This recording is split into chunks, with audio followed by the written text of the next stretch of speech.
แขวงพุ่งสะเลยางเพื่อสุขภาพเฉลิมฉลองวันสร้างตั้งโยธาธิการและขนส่งครบรอบ75 ปี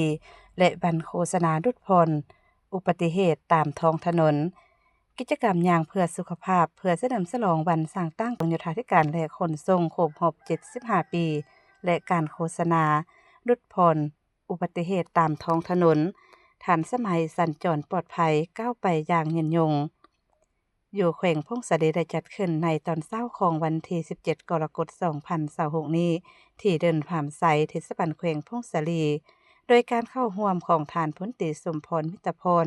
กรรมการส่วนกลางภาคเลขาภาคแขวงประธานสภาประชาชนแขวงมีทานสันติแก้วยสารรองเลขาภาคแขวงประธานคณะกรรมการปกครองแขวงมีทานบุญพนิชแก้วหงกรรมการภาคแขวงหัวหน้าแผนกโยธาธิการและขนส่งแขวงมีบรรณาธิการนำแขวงแผนกการองค์การเทียบเท่ากลุ่มกองพนักงานและมวลชนเข้าร่วม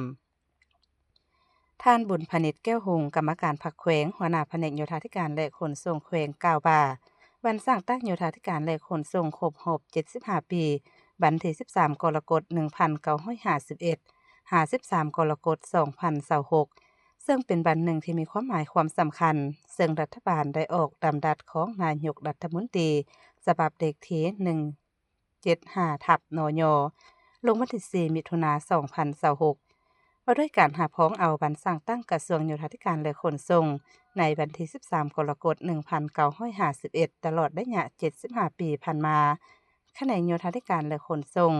ได้ประกอบส่วนสำคัญในการก่อสร้างและพัฒนาโครงสร้างพื้นฐานระบบคมนาคมและการขนส่งเพื่อรับใช้การพัฒนาเศรษฐกิจสังคม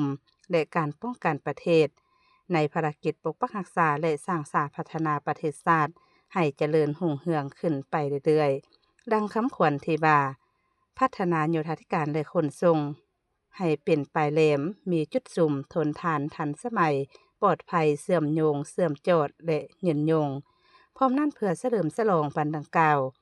ไปพร้อมกับการจัดกิจกรรมเผยแพร่โฆษณาดุจพรอุบัติเหตุตามท้องถนนภายใต้คำขวัญทันสมัยสัญจรปลอดภัยก้าวไปอย่างยืนยงพร้อมนี้อย่างได้เล่าประวัติความเป็นมาของแผนกโยธาธิการและขนส่งแขวงพงศลีเติมอีกซึ่งระยะผ่านมาแขวงพงศลีได้เอาใจใส่สุกยู่เวียกบูรณะซ่อมแปลงทางหลวงแห่งชาติเลขที่19ทาง 1A 1B และ 2E จะตั้งปฏิบัติเวียกทางหญ้าแคมทางโดยมีส่วนร่วมของประชาชนฮอดปัจจุบันทั่วแขวงมีเส้นทางเข้าถึงบ้านทั้งหมด503บ้านกว่า100ส่วนห้อยมีเส้นทางทั้งหมด601เส้นความยาวทั้งหมด 5,236.87 กิโลเมตรได้สำรวจออกแบบผังทั้งหมด28กลุ่มบ้านกว่า48.28ส่วนห้อยของจำนวนกลุ่มบ้านในทั่วแขวงบ้านได้นำใช้น้ำประปาตัวจริง52บ้านกว่า10.34ส่วนห้อยของจำนวนบ้านในทั่วแขวงมีสายขนส่งโดยสารภายใน12สายต่างประเทศ6สายโอกาสนี้ท่านพลตรีสมพรมิตรพรกรรมการส่วนกลางภาคเลขาภาคแขวงประธานสภาประชาชนแขวงได้ขึ้นมีคำเห็นกล่าวเปิดขบวนการอย่างเป็นทางการจากนั้นคณะประธานก็ได้ขึ้นตัดแถบผ้าเปิดกิจกรรมอย่างเพื่อสุขภาพและโฆษณาดุจพรอุบัติเหตุตามท้องถนนโดยการเริ่มย่างตั้งแต่วงเวียนไปตามเส้นทางสายเอกเทศบาลแขวง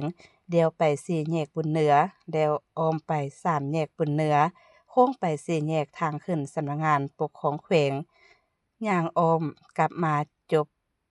การย่างเพื่อสุขภาพที่วงเวียนเพื่อเป็นการปลุกจิตสำนึกให้คณะนำพนักงานรัฐกรเห็นได้ความสำคัญของเวียกงานโยธาธิการและขนส่งเพิ่มทวีความสามัคคียกสูงความรับผิดชอบและมุ่งมั่นปฏิบัติหน้าที่เพื่อประกอบส่วนพัฒนาแขนงโยธาธิการและขนส่งให้มีความเข้มแข็งและทันสมัยสอดคล้องกับการพัฒนาประเทศชาติในระยะใหม่